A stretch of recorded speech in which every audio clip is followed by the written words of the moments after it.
Infobankers, balik lagi bareng gue Ataya, gue Lakwin, gue Hali, dan gue Bima di talk show TTS. Tanya-tanya semaunya.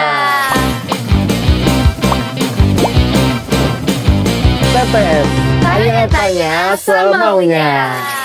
Nah, bareng gue lagi dan teman-teman curhat gue nih. Hari ini gue mau curhat sedikit nih. Jadi kemarin temen gue tuh kontak gue. Dia tuh lagi stres banget, guys. Gara-gara dia tuh baru 2 bulan masuk kantor, tapi dia udah pengen keluar. Cak 2 bulan cepet banget tau. Iya, tapi dia stres katanya 2 bulan. Ya ampun, itu mah onboarding juga belum katam gak sih? Enggak, tapi sumpah I've heard some people say kalau misalnya mereka baru masuk kerja kayak baru beberapa bulan kayak gitu tuh mereka tuh shock karena ternyata bosnya nggak sesuai ekspektasi mereka. Ya. Jadi mereka tuh udah put so much effort in their work, terus habis itu tapi nggak di notice gitu sama bosnya. Diapresiasi mungkin ya. Soalnya tuh Gen Z tuh kayak banyak banget kayak ekspektasinya tuh. Kalau misalnya kerja tuh kayak independent woman, terus yang kayak gue kerja dari kafe, minum ice latte, kayak gitu loh. Aduh, nah makanya kita hari ini bakal bahas real talk, pokoknya soal karir, biar Gen Z itu makin siap ngadepin dunia kerja nantinya yang makin lah. Seru. Dan yang pastinya kita nggak sendiri nih. Kita bakal ditemenin narasumber yang kece dan pastinya paham banget soal dunia profesional dan kebutuhan industri. Wow, siapa itu? Oke, langsung aja kita panggil kali ya, Kak Yosefin Sukma Pertiwi. Halo kakak, selamat datang. Halo Halo semua. Iya, silakan duduk kak. Iya, lewat belakang deh. Aduh, ini dia ya narasumber kita hari ini. Jadi salam kenal nih kakak, kita dari Gen Z nih. Kita mau Iya, Halo Gen Z, yes. saya dari milenial. Nah, Gen Z di sini tuh pengen nanya-nanya sedikit nih Kak, tentang dunia kerja, tapi kayak ekspektasi Gen Z itu kan tinggi banget ya Kak. Nah, terus mereka tuh banyak banget yang bilang kalau misalnya dunia kerja tuh keras dan gak sesuai sama ekspektasi mereka, jadi mereka stres gitu Kak. Nah, menurut Kakak tuh apa sih tantangan terbesar bagi Gen Z gitu dalam menghadapi dunia kerja? Ya itu tadi sih, gimana dia manage ekspektasinya gitu. Kan tadi kan bener ya, harapannya mungkin yang indah-indah, dapat bos yang enak gitu, terus selalu dapat teman yang cocok. Padahal di dunia nyata, di kerjaan, itu nggak kayak gitu, gitu. Kalau Kakak sendiri gimana nih di dunia kerja? Aku? Iya. Karena udah lama banget ya, kan masuk kantor tuh dari 2007. Aku baru lahir. Maksudnya tidak ada pengakuan ini ya? Serius? Iya, jadi zaman dulu sama sih menurut aku kayak sekarang. Jadi ekspektasinya dulu bisa lancar-lancar aja masuk kerja, dapat bos yang enak, tapi kenyataannya nggak seperti itu. Nah sehingga ya gimana kita harus adaptasi lah gitu. Adaptasi. Oh, nah aku mau nanya, kan sering banget kayak ada orang-orang yang kayak dia tuh ngomong kalau misal nyari kandidat tuh yang siap kerja gitu loh. Menurut kakak apa sih yang sebenarnya dilihat banget kayak misal soft skill, hard skill atau attitude kan? Ya pasti tiga-tiganya sih. Cuman memang kita aku kalau misalnya kalian sendiri waktu cari kerja memang harus lihat perusahaannya itu punya value yang kayak gimana.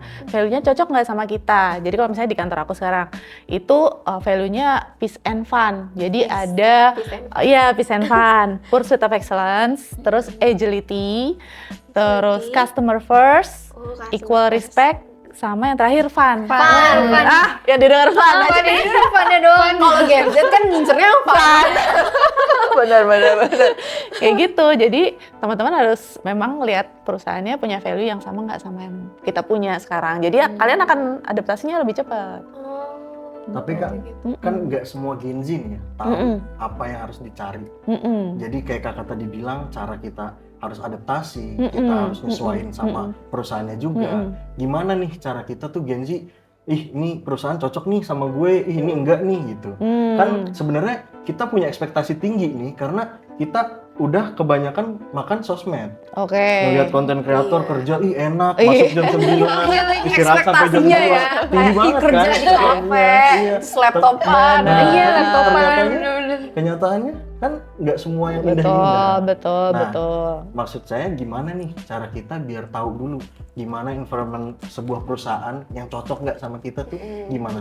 Oke, jadi kalau mungkin yang sekarang masih kuliah gitu ya, yang sekarang masih kuliah, sekarang tuh banyak banget tawaran intern. Oh, Yes, Gitu ya, bener perusahaan, banget. ya kan? Betul. Ya kan? Nah, itu adalah sebenarnya salah satu cara kita untuk ngecek gitu. Sebenarnya lingkungan kerjanya tuh kayak gimana. Kalau misalnya nggak sempet intern, ya berarti kita harus cari tahu dari orang yang udah pernah kerja di sana. Gitu. Kan sekarang banyak banget, bahkan kalau dulu pas zaman aku tuh cuman ada Kaskus ya. Jadi googling tuh di Kaskus, karena kan itu bener-bener honest review atau review yang jujur banget lah gitu ya. Tentang gimana kerja di salah satu perusahaan, orang-orangnya dan seterusnya. Nah sekarang malah ada website yang bikin di sana itu kerjaannya kayak gimana, terus gajinya gimana, culture-nya gimana. Banyak sih info-info itu, tapi saranku sih kalau bisa intern dulu gitu. Biar Karena- ngerasain langsung ya. Iya, kayak kalian pacaran gitu loh. Sebelum pacaran. Aku biasanya denger info-info dari TikTok lagi. Aduh, review kerja. Standar TikTok.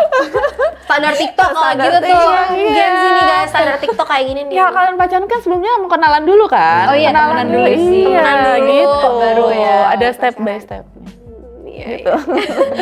Atau kayak gitu. Jadi kayak it's totally okay kalau misalnya kita intern terus abis itu taunya nggak cocok terus kita keluar dari situ tuh nggak apa-apa. Yes, because intern itu kan sebenarnya dalam periode tertentu ya, dan biasanya kan nggak kontrak. Jadi misalnya intern bisa sebulan, 2 bulan, 3 bulan. Rasanya cukup juga gitu untuk ngelihat karakter-karakter orang-orang di sekitarnya. Tapi ini ya, ini aku mau nanya berdasarkan pengalaman aku aja ya. Aku tuh pernah sebel banget sama mamaku ya. Gara-gara dia tuh marahin aku, padahal aku nggak ngapa-ngapain, aku lagi diem aja lagi makan malam gitu. Terus dia tiba-tiba ngomel gitu kayak, Gen Z tuh ya baru kerja dikit langsung, kamu nggak usah lah ya pilih-pilih kerjaan, kamu ambil aja apa yang dapat gitu loh. Iya, Kalau iya. menurut kakak kayak mungkin kita kayak harus milih-milih apa yang cocok budaya sama kita. Tapi kan ada perbedaan pemikiran gitu ya di antara Iya. generasi gitu ya. Kalau misalnya generasi dulu mungkin kayak kamu ambil aja apa yang ditawarin. Udah rezeki nggak usah dipilih-pilih. Kalau sekarang kan kita lebih yang kayak udah dipilih-pilih dulu ya. Kalau gitu gimana ya Kak? Kalau ntar diomelin aku sama mama aku kayak gitu. Ya benar. Jadi sebenarnya ya kalau mau dibilang mau kerjaan kayak apapun gitu ya, itu pasti ada sesuatu yang kita nggak suka. Ada plus minusnya ya. Ada plus minusnya pasti. Sehingga apapun itu menurut aku ya ambil aja karena sama kayak mama kamu ya. Mumpung ada di depan Iya. mata. Mumpung ada di depan mata karena gini, kesempatan itu memang nggak akan datang 2 kali. Betul. Kalau Betul, memang betul, ada betul, kesempatannya ambil dulu, cobain dulu. Take the kita risk, ya? mungkin iya, kita kadang-kadang judging dari something itu kayak Kita jadi judgmental banget sih. Iya, judgmental. Padahal kalian belum pernah rasain gitu kan. Ya. Tapi kayak ada salah satu topik yang menurut aku very interesting. Kan tadi kan nyari perusahaan yang tuh cocok sama kitanya kan. Nah itu kan berarti kitanya juga harus personal branding, Yes. gitu kan. Nah, aku tuh di teman-teman seumuran aku banyak yang udah kayak cakepin LinkedIn-nya mereka, terus feeds IG-nya bahkan juga dicakepin. Nah menurut kakak tuh gimana caranya kita membangun personal branding tapi nggak yang gimmick pencitraan banget gitu loh. Iya. Dan biar nggak malu gitu sama temen-temen. Iya, bener-bener. Terus bisa nggak Cara sesuai gimana? bangun dari nol. Iya, Oke. Kak, bahkan sebelum ini mulai aja aku lagi personal branding kan di Instagram kayak habis itu kayak nunjuk-nunjukin banget, diketawain kan sama dia. Lu ngapain sih, eksis banget kan padahal buat personal branding ya. Betul, betul. Bagus gimana tuh Kak cara Oke. ngebangun? Ya, yang pertama pasti kalau misalnya kalian ngelamar kerjaan, pasti yang dilihat apa? CV kan? Yes. CV. Jadi portfolionya itu ya tetap kalian harus benar-benar perhatiin. Jadi nggak cuman misalnya kalian kuliah dengan baik gitu ya misalnya, tapi ada ekstrakurikulernya juga. Tergantung, makanya kalian mau ngelamar kemana nih? Kalau misalnya ke Astra, kita ngelihatnya tuh nggak cuman akademik, tapi gimana kalian bisa berekspresi juga di kegiatan-kegiatan di luar kampus. Organisasi gitu. Volunteer bisa gitu kan. Nah tapi sekarang kan orang juga ngelihat dari sosmed. Ya Iya. kan, kamu ngelihat apa? Nah di situ juga harus dijaga gitu kan. Jangan sampai di situ ya nggak tahu ya. Sekarang modelnya sekarang ada yang ngeluh-ngeluh langsung di Di-post. misalnya Panjang banget. Entah apa isinya curhatan. curhatan gitu. Nah itu Kalau tuh kayak gitu jadi Film. negatif kah ya? ya tergantung juga sih. Sebenarnya nggak cuma ngelihat dari situ, tapi itu jadi pertimbangan karakternya seperti apa. Iya sih. Oversharing ya berarti kalau kayak gitu. Siapa tahu dia nge-share drama gitu di story-nya. Aduh gue galau banget. Gitu. Iya benar-benar. Oh ya, selain personal branding juga, kita tuh lagi sering banget overthinking nih Kak. gara-gara kan AI itu sekarang udah mendunia banget kan. Nah, terus tuh kayak balik lagi nih dari pengalaman aku, kayak aku juga diomelin kayak kamu tuh milih jurusan tuh harus yang benar gara-gara sekarang tuh AI itu udah nguasain banyak pekerjaan gitu loh. Menurut kakak tuh gimana, kayak apakah pekerjaan kita tuh bakal diambil sama robot atau kita nggak perlu khawatir gitu? Soalnya banyak yang bilang kayak gitu, Kak. Iya, justru kita nggak perlu khawatir dengan adanya AI. Justru itu kan membantu pekerjaan kita ya nggak sih? Bener sih. Bener kan? Bener Nah, sih. ya di antara kita, di antara robot sama kita, menurut aku lebih menang kita sih, karena kita punya perasaan. Oh iya, Gitu. iya benar. Iya kan? Nah, Ya, ya. pada pekerjaan-pekerjaan itu perlu di-touch sama Perasaan gitu ya. perasaan, emosi gitu. Dan sebenarnya kalau misalnya sekarang ditanya perusahaan-perusahaan tuh pada pakai AI nggak sih? Pakai. Ada robot tetep ya? juga, Ada. robot untuk administrasi iya, supaya benar. kita bisa kerja lebih cepat. Kebetulan aku kerjanya di bagian development, jadi di bagian ngeliatin orang-orang ini kerja produktif apa enggak sih. Ya kita pasti akan menggunakan banyak cara gitu ya supaya kerjaan teman-teman karyawan ini produktif, sehingga ya kalau ada yang mudah ngapain harus susah, gitu Itu kan. prinsip sih, kalau ada yang gampang Prinsip. ngapain? Iya, Prinsip. Prinsip. Dan untuk AI sendiri kan kalian, kita sebagai manusia, kita kan yang mengendalikan mereka ya. Dia harus diisi pakai apa gitu, maksudnya harus bisa ngerjain apa, jawab kayak apa kan tergantung kita sebagai manusianya. Jadi jangan khawatir pekerjaan itu akan di take over sama robot gitu ya. Berarti kayak kita harus yang mengendalikan mereka, bukan mereka yang mengendalikan kita betul, gitu ya. betul. Dan Harus banyak diimbangi pekerjaan. juga ya Kak dari kitanya. Nah, Kak, kan tadi kita bahas AI. Aku pengen nanya kalau misal di Astra ini sendiri tuh kayak gimana dampak AI ke SDM-nya? Oke, yang tadi tuh. Jadi sekarang karena udah mudah menggunakan ya, jadi tadi yang administrasi tadi tuh, nah itu sekarang pakai robot, namanya RPA, robot process automation. Oh, Gitu. namanya fancy ya? Fancy.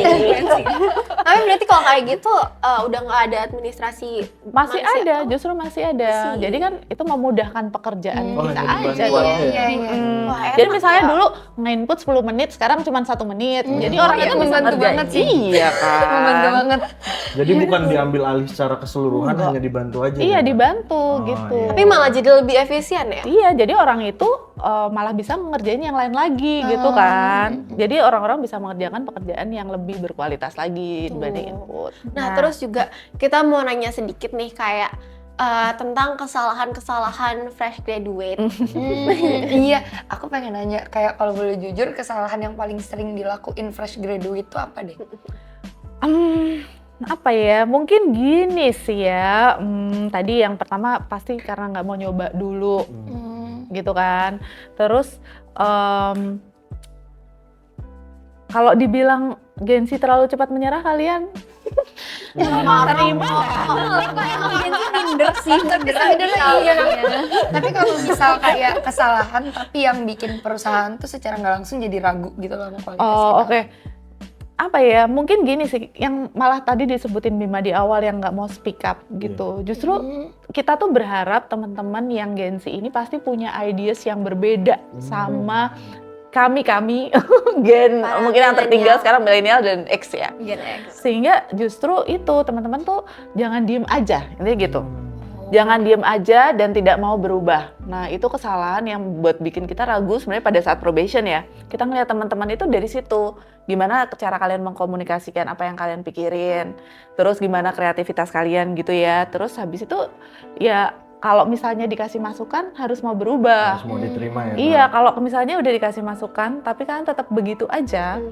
Ya, itu yang membuat kita berpikir ulang. Kalian cocok nggak di sini gitu. Padahal mungkin kalian sebenarnya pengen ini argumen gue nih gitu ya. Tapi pada dasarnya kita kan juga di perusahaan kita harus bikin sesuatu yang sesuai sama keinginan user kita. User kita siapa? Berarti atasan atau kalian lagi kerja sama gitu ya. sama bagian lain. Bagian lain ingin tanya A, kalian kasih B gitu. Iya. Nah, gitu sih. Tapi saya punya pertanyaan nih Kak. Mm-mm. Ini berdasarkan pengalaman pribadi aja. Mm-mm. Kalau kata Kakak jangan takut speak up atau Iya. gimana. Nah, dulu itu Kak, saya pernah ada di satu perusahaan yang saya tuh orangnya ceplas-ceplos kalau ngomong. Bener-bener ceplas-ceplos, nggak takut frontal. Setuju. Nah, saya di saat itu ngomong speak up sesuatu tentang satu hal. Saya ngomong, Pak, kalau kayak gini gimana gitu. Di satu perusahaannya dia bilang, kamu nggak usah ikut campur, urusin aja. Wah, Nah, berani banget ya. itu yang pertama. Terus yang kedua, ini beda lagi. Kalau yang ini, Pak, kalau misalnya saya gini boleh nggak? Oh iya, boleh, ide bagus. Nah, ini kan dua sisi yang berbeda ya. Iya, iya. Nah, gimana nih? Kakak punya tips nggak? Kalau misalnya udah ada kejadian kayak gitu, gimana cara kita nanggepinnya yang bener? Apakah pas in the first place saya udah digituin, udahlah nyerah? Atau saya harus bisa terus coba lagi, bilang lagi? Atau Ya. gimana tuh, Kak? Oke, ini kan tergantung circumstances-nya ya. Maksudnya pada saat itu apakah gitu data yang kita kasih itu cukup meyakinkan buat dia. Iya, Ya kan kadang ada gitu juga kan, kita ide dulu deh, kasih dulu. Nah mungkin kita bisa juga kayak pelajari dia itu pengennya kayak gimana sih. Mungkin cuman pada saat nampilinnya aja sih yang kurang cakep gitu iya, atau kurang sesuai selera dia. Misalnya sesimpel as kamu kurang gede-gede nih tulisannya Iya, tuh, ya kan? benar. Kurang gede-gede Karena nih. perbedaan zaman tuh ngaruh juga sih, Kak. Iya, maksudnya Jujur, merasakan ngaruh. daripada plus. Ngaruh banget Ngaruh sih, banget ya? ngaruh banget sih.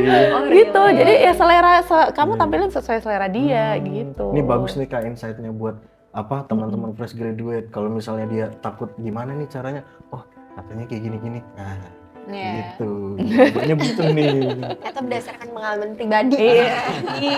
Itu nggak ada Sekalian yang pernah ngalamin ya, jadi kita nggak usah ya. Nggak usah. Siapa nih bosnya? Bahaya ini.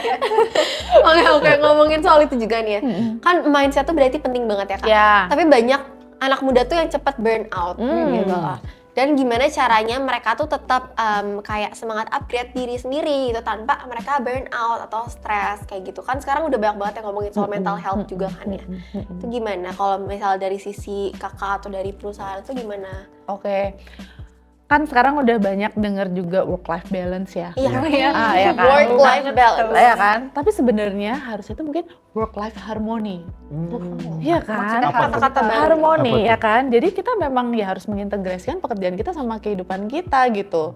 Supaya kita bisa lebih fleksibel. Contoh misalnya hari ini aku kan mau kerja nih, tapi juga sebenarnya aku ada olahraga juga gitu. Kan ada banyak kantor yang ada ngadain kegiatan olahraga juga tuh, Betul. misalnya di Banyak, after banyak, office banyak. gitu-gitu kan. Nah, Betul. ya intinya kadang-kadang Sabtu atau Minggu kita juga sering di chat bos juga, nggak sering sih, cuman maksudnya kadang di chat juga gitu ya, kadang Pengalaman di chat pribadi gitu. juga nih kayaknya. Pengalaman pribadi. Oh. Waduh, bahaya ini. Tapi pada dasarnya kan ya emang itu bagian dari kerjaan kita juga gitu kan. Terus apakah kita terus nggak mau jawab? Nah nanti gimana kerjaan kita juga terbengkalai gitu. Betul, Ya mau nggak mau harus jawab. Tapi di sisi lain kan company juga pasti punya kebijakan-kebijakan ngasih kita flexi time segala macam dan Oh, sekarang gitu ya? Ada ya?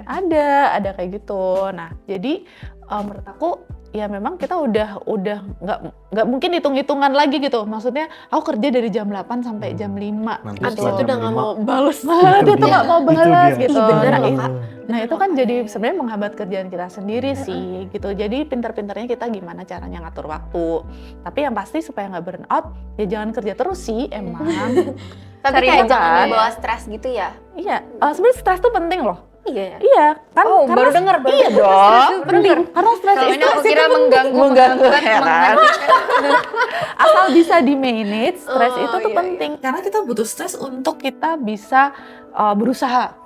Oh iya benar. Bener, aku pernah dengar ini loh. Happy terus ya? Iya, iya. Biar kita bisa upgrade diri juga ya sih. Iya, betul. jadi motivasi gitu ya, Kak? Betul. Oh, iya. Tapi kayak sekarang tuh banyak Gen Z yang labilan lah. Mereka labilan kayak mereka tuh juga bingung gimana caranya milih karir yang bisa awet gitu sampai jangka panjang biar mereka nggak pindah-pindah gitu. Bahkan sampai ada yang ngerasa kayaknya gue salah jurusan deh, harus gue kesini. Itu tuh gimana kayak Jangan curhat. Itu oke, jangan curhat.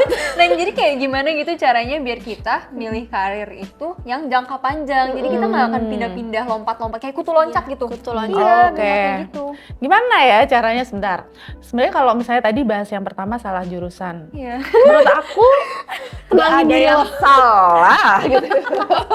Ternyata nggak ada yang salah karena sekarang kamu mau ngejar apa aja pasti bisa gitu. Maksudnya kadang-kadang perusahaan-perusahaan itu juga nggak terlalu ngeliatin latar belakang, kecuali kalau misalnya benar-benar sangat spesifik. Misalnya kalau di asuransi Astra ada yang namanya actuary. Actuary itu What's that? memang harus ngambil jurusan actuary di kampusnya untuk bisa menjadi profesi ini. Oh iya benar-benar. Yes. Gitu kan, ada yang begitu. Tapi basically yang lain-lain Itu nggak terlalu melihat latar belakang kalau emang kamu punya pengalaman di bidang itu. Iya. Gitu. Jadi di situ. Nah, terus caranya kalau misalnya memang mau punya karir jangka panjang, Kakak sendiri kan udah panjang nih. Iya sih. Dari 2007. Iya, kita baru lahir itu. Dibahas lagi. Kita bakal bahas.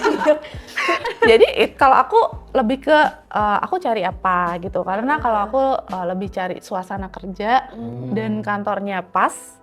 Kantornya punya suasana kerja yang tadi tuh peace and fun gitu kan. Jadi membuat aku juga damai, Oh, betah ya jadinya betah betah. dengan teman-temannya, dengan pekerjaannya juga yang aku suka. Karena juga waktu nyari pekerjaan yang disuka itu tuh nggak cepet juga ya, nggak terus begitu masuk 3 bulan langsung Nyaman. bisa memutuskan juga gitu. Ini pekerjaan aku mau apa enggak? Ya, mungkin kita harus menjalani dulu gitu. Harus ada Kayak pacaran tadi katanya. Iya. Kan nggak mungkin 2 bulan langsung ganti pacar gitu. Iya, nggak mungkin ya. Jalanin dulu aja. aja. Tapi kan bahas-bahas kerjaan, berarti kan ada kaitannya sama gaji. Kak, aku pengen nanya kalau misal sekarang kan banyak banget kayak sempat ada kasus yang kayak Gen Z tuh baru masuk kerja terus dia udah minta gaji tinggi gara-gara dia ngerasa kualitas kerjanya tuh kayak Iya. Iya, menurut kakak tuh gimana? Balik lagi. Beneran nggak sih sebenarnya? Serius ya? Gimana cara self reward kayak aduh stres kita harus Iya, keluar, makanya kayak gimana shopping, cara harus biar Gen Z shopping. tuh ngadepin realitas sebenarnya, nggak Iya, kayak iya. ekspektasi. Iya. Sebenarnya gini sih, kalau POV-nya perusahaan sendiri justru gini, kamu harus buktiin dulu kamu seperti apa, baru aku bisa kasih kamu reward kan gitu ya? Oh iya. Iya kan? Yes. Jadi POV-nya kan perusahaan itu kan perusahaan yang pasti punya strategi bisnis segala macam gitu kan. Dia kan mengelola expenses semuanya gitu. Nah, jadi kalau dari POV dia, kamu bisa buktiin apa? Ya baru aku reward. Dia gitu. Iya, jadi walaupun tiap perusahaan pasti punya standar masuk masing-masing. Kalau fresh grade itu segini gitu, nanti kalau udah kompetensinya nambah jadi segini gitu pasti Berarti ada. sebenarnya perusahaan yang menentukan tiap kita upgrade gitu kah? Iya, nanti kalau misalnya teman-teman misalnya udah masuk dalam satu perusahaan, kita tuh ada namanya penilaian karya. Jadi tiap awal tahun kita punya plan. Teman-teman tuh harus punya plan seperti apa. Terus nanti di tiap 6 bulan akan direview kayak gimana ininya, Itu ujian orang kerja kayak gitu ya? Sama aja ya. Ujian orang kerja ternyata Kayak orang kerja tuh masih ada ada aja ujiannya. tahu. Padahal gue pengen cepet lulus biar nggak ujian-ujian lagi. Sebenarnya ujian hidup itu ada Iya. ujian. Aduh makin berat. Tapi bedanya kalau kita ujian sekarang kan nggak dapet duit. Ya, nah ini benar. Belajar tapi dibayar tuh kerja. Nah, belajar itu. Nggak apa-apa sih. Gak apa-apa. Ayo, lulus yuk tahun depan lulus yuk. Kalau ini kita belajar tapi bayar. Kalau kerja belajar tapi dibayar. Nah, tuh nikmat mana lagi yang kau Benar, dustakan benar, ya kan? benar. Nikmat sih. Nah Kak, dari saya nih, singkat aja nih. Iya. Kalau menurut kakak, kapan waktu yang tepat untuk kita memutuskan untuk tetap stay atau cabut dari perusahaan itu? Ini krusial banget nih Kak. Aku sebagai HRD jangan cabut ya. Iya. Banyak yang ngomongin soalnya Kak, Jangan kayak cabut ya. kita sering lihat di Twitter atau TikTok gitu kayak lu jangan mau sama perusahaan yang kayak gini red flag harus Oh, cabut iya. kayak gitu tuh sering ada. Menurut Oke. Kakak tuh apa sih sign-signnya gitu? Nah, Oke, sign-nya tuh gini sih. Kan perusahaan itu diatur sama pemerintah, dari ada disnaker segala macam. Kalau intinya perusahaan itu udah melanggar aturan disnaker dengan nggak ngasih kalian gaji sesuai standar kek, atau ada yang dia tidak comply, menurut aku itu red flag gitu. Menurut aku ya, karena kan ya namanya perusahaan ya, kalau yang baik ya harus comply dong gitu. harus sesuai sama Harus aturan sesuai yang sama ada ya, aturan Kak? yang ada. Iya. Berarti kalau Kakak sendiri udah nyaman nih di perusahaan yang Iya, karena comply. Guys, Langgeng ya sama perusahaan. Berarti nggak ada red flag. Belum ada, belum. Semoga nggak ada. Semoga Iya, nggak ada dong. Amin. pengen juga nih aku kerja nih. Nah terakhir nih Kak Suma, tolong kasih nih kita tips nih. Kayak apa tips yang paling berdampak besar tapi sederhana nih ya, biar Gen Z tuh bisa melesatin karir mereka dan bertahan lama juga di perusahaan tersebut tuh apa tipsnya? Oke. Mungkin kesimpulannya bisa disimpulkan dengan 3A. Wih, Apa tuh? 3A. Kita ingat-ingat ya. Kita 3P, 3P apa? Beda lagi. ada tuh istilahnya. Adapt. Adapt. Ya, adaptasi. Jadi memang teman-teman emang harus adaptasi dalam Sebenarnya kehidupan adaptasi. ini kan ya soal adaptasi kan. Iya, kayak harus beradaptasi juga sih sama lingkungan kita. Iya, ya. kalau setiap ada berubah ya kita harus adaptasi. Terus yang kedua adopt. Adopt. Dalam apa nih? Kita Ya. mengadopsi apa? Ya, mengadopsi sesuatu yang bagus lah. Intinya dalam pekerjaan kita kan kalau dulu istilahnya ATM gitu ya, amati, tiru, modifikasi. Modifikasi, gitu oh, kan. iya Ya, kita harus adopt hal-hal yang baik gitu ya, yang ada di perusahaan itu sehingga kita bisa berkembang. Terus adapt. ADEPT. Apa tuh? What's Ya, that? kita harus jadi ahli di situ. Oh. Gitu. Jadi kalau misalnya belajar cuma setengah, kita nggak akan jadi ahlinya. Nah, itu membutuhkan ya tadi kita gimana kan mau bekerja untuk ningkatin kompetensi biar jadi ahli gitu. Oh, bakal membekas banget sih di pikiran 3A. Iya, Kata kalian mirip-mirip tapi meaningnya tuh beda-beda dan very helpful lah buat kita. Adapt, adopt, adapt. Iya, betul. Nah, Nah itu tadi kayak obrolan seru banget bareng Kak Yosefen, Sukma, Pertiwi. Pokoknya banyak banget insight yang kayak jujur, aduh harusnya aku denger dari dulu sih. Dan kita harus Harusnya aku bener-bener dengerin dari dulu sebenarnya. belum Tidak ada- kita belum tidak ada masuk ke dunia terlambat. kerja guys, tenang aja. dan semoga ini bisa ngebantu kalian semua buat siap kerja. Tapi nggak cuma siap kerja, bisa ngehadapin kehidupan yang kayak roller coaster ini yang unexpected banget. Yes. Hidupan itu seperti roller coaster ya. Iya, benar-benar. Dunia kerja pun seperti itu ya kak. Iya, Ya, sama. Dan yang paling diinget itu, yang harus paling diinget ya, karir itu bukan sprint yang Betul. harus dikejar, yang harus cepat sampai finishnya. Tapi karir itu adalah maraton ya kan, Iya. yang harus butuh konsisten, Wes. semangat. Kata nggak Jatuhnya biar pace-nya tetap konsisten. Konsisten. Iya. Dia ngejar pace 6. Pace-nya 6 terus. Pace 6. Lari-lari. Iya, kelar ya ampun. Habis kita lari. Nah, oke itu dia teman-teman percakapan kita yang hari ini sangat penting dan berdaging banget ya.